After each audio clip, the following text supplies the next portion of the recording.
À la fin de la paracha de Chaye Sarah,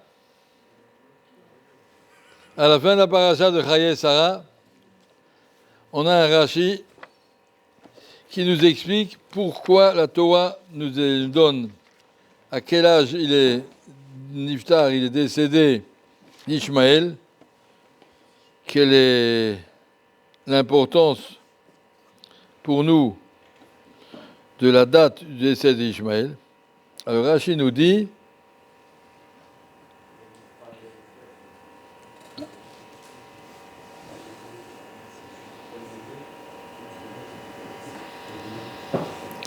Amar Rabbi Chia bar Abba, Lama nimnu shenotav shel Ishmaël. À quoi ça sert que la Torah nous donne l'âge où il est mort? On sait à quel âge il est né. Mais pourquoi on doit nous dire à quel âge il est mort? Quel est l'intérêt? Pour nous comprendre qu'est-ce qui s'est passé dans la vie de Yaakov. Mishnotav shel Ishmael lamadnu, puisque nous savons, à partir de l'âge de la mort de Ishmaël, de là on peut calculer un grand Rashi dans la fin d'une autre paracha un peu plus loin. Chez Shimesh Yaakov vet Ever Arba Yisrael Shanak chez Piresh Me'aviv. Si on fait le calcul de la vie de Yaakov Avinu tout le long depuis qu'il est né, jusqu'au moment où il se présente devant Pharaon et il dit à Pharaon, j'ai 130 ans. On fait le calcul, combien de temps il était chez son père, combien de temps il était chez Lavan, combien de temps... Il manque 14 ans là-dedans. Il manque 14 ans. Et de là, on en conclut, à cause de la mort d'Ishmaël, c'était juste au moment où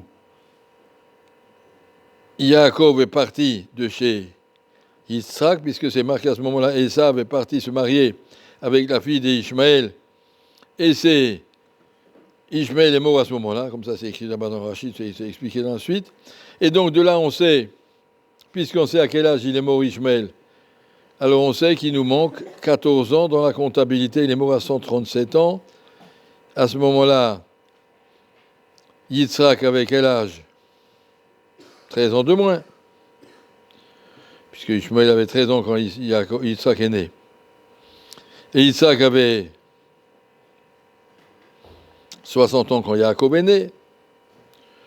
Donc quand Ishmaël est mort, Yitzhak avait 73 ans. Non, je recommence. Yitzhak avait 124 ans, puisque Ishmaël est mort à 137. Yitzhak avait donc 124. Et nous savons que Yaakov est né quand Yitzhak avait 60 ans. Yitzhak ben Shishim Shana l'Edetotam. Et Yaakov a reçu les brachot à ce moment-là. Donc il avait 63 ans, Yaakov, quand il a eu les brachot, puisque Yitzhak avait 123, ça on est bon. On a tout calculé. Et donc on retrouve après que Yaakov avait 123 ans à ce moment-là. Non, Yaakov avait 63 ans à ce moment-là, pardon. Yitzhak avait 123. Donc Yaakov avait 63, ça y est, c'est juste. Yaakov avait 63 quand il a reçu les brachot et qu'il s'est enfui chez Lavan.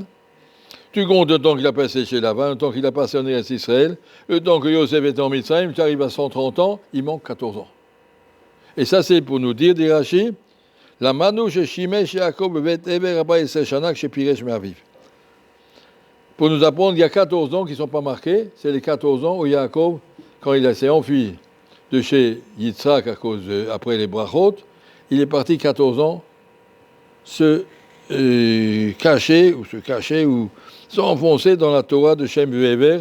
Shem Ever avait une grande yeshiva, Shem c'est le fils de Noach, et Ever était son arrière-petit-fils. Et donc, c'est là que Yaakov a étudié la Torah pendant 14 ans, et quand il s'est senti prêt, après c'est marqué, c'est Yaakov Beersheva, il est parti chez Lavan à ce moment-là. 14 ans, il a été à la yeshiva. La question qui se pose, pourquoi la Torah ne parle pas de ces 14 ans? Dis-le, c'est une partie importante de la chronologie de la vie de Yaakov Avinu. Dis-lui, il a été 14 ans à la yeshiva. D'où on le sait?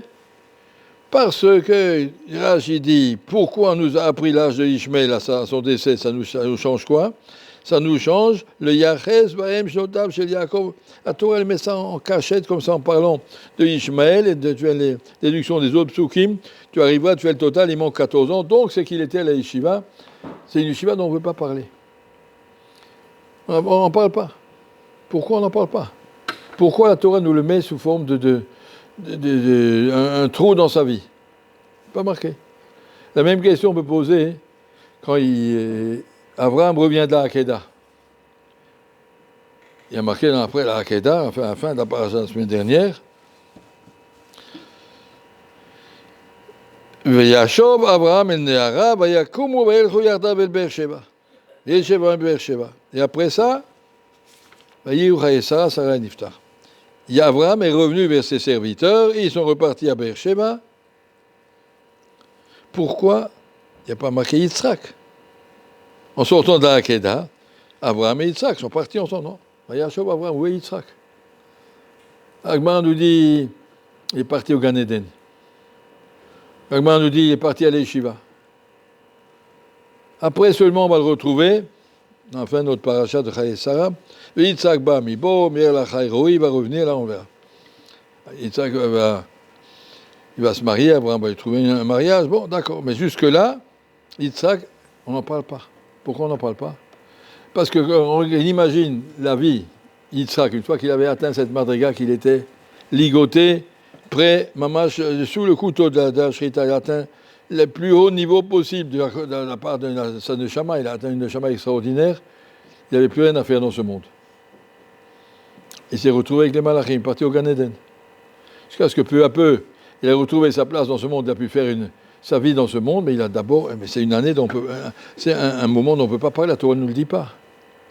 C'est au-dessus des années normales de Yitzhak. La même chose, les 14 ans que Yaakov a passé à la yeshiva, c'est les 14 ans où il était, la Gemara nous dit, vers au début de Toldot, c'est marqué que Vaishkav Bamakomahu, quand il a vu l'échelle, Vaishkav Bamakomahu, mais pendant les 14 ans, il était à Yeshiva, Shem Weber, il ne s'est pas couché.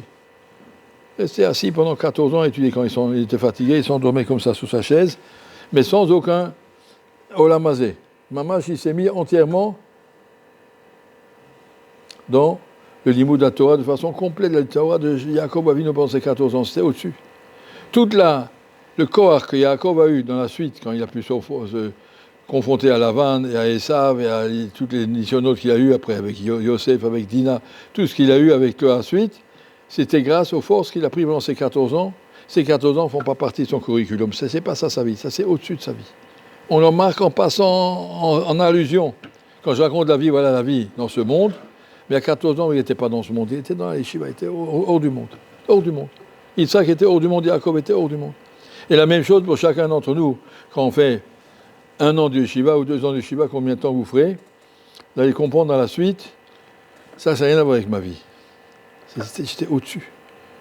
Dans tout le temps, on a fait s'occuper de la parnassa, du mariage, je ne sais pas, des tas de trucs. Là, il y a 2 ans, j'ai occupé de rien, je m'occupais de ma neshama. Je ne me suis pas occupé de mon corps. Pendant 2 ans, on n'a rien fait. Rien, on n'en mangeait pas, on ne dormait pas, on était à la yeshiva, on ne sort pas, on ne bouge pas, voilà, il n'y a rien que sa Torah, rien que sa Gemara, une macérette après l'autre, on avale, on grandit. Après ça, tu peux affronter le monde. Comprendre que ces années-là, que Yaakov a fait à la yeshiva, tu ne peux pas les écrire.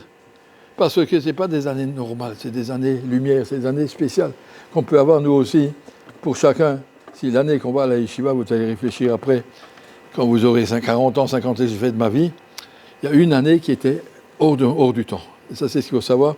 C'est ce qui a permis à Yaakov de réussir, et ce qui permettra à chacun de réussir sa vie, c'est cette année ou ces 2 années de yeshiva que vous allez faire. Vous allez voir que votre vie, elle sera à un autre niveau grâce à ça. Comme Yaakov, après 14 ans, c'était plus le même Yaakov. Comme Yitzhak, c'était plus le même Yitzhak. Comme ça, il faut profiter que ces 2 ans soient une force pour toute la suite. Mais on rentre pas dans le calendrier normal. C'est pas ça mon curriculum.